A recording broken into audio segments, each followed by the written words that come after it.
Writing a book is really difficult. I mean, it is time-consuming.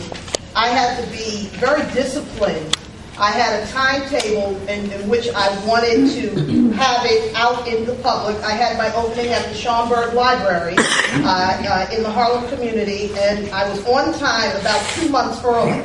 So part of it was actually writing it and rewriting it and rewriting it and making sure that you don't want to have any typographicals, any spelling errors. I had people edit for me 3 and 4 and 5 times. You don't want to have a book with a typographical error on it. The people that I was working with, I was actually proofing their proofing. Mm-hmm. But part of it is writing it. But it was with ease because I'm a lawyer, so I write rules.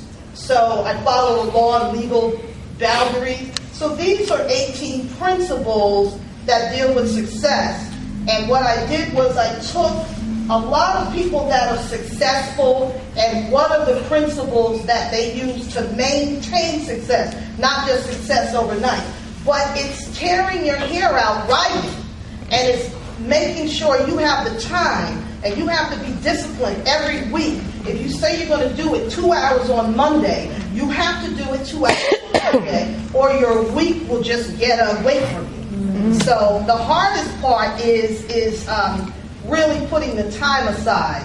And because I guess mine was more principled, it began to flow with me a little bit easier. And it's also funny because the first chapter, I did it from my heart and my mind. So for example, I would say one of the principles, if you want to be successful, is that you should eliminate the drama in your life.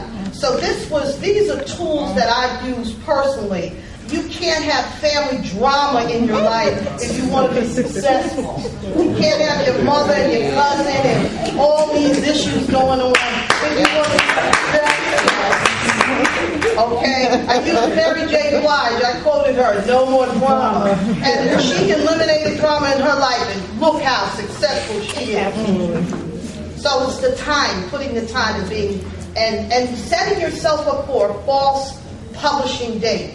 So you know at some point you have to finish, because you can continue to write a book forever and nothing is ever perfect.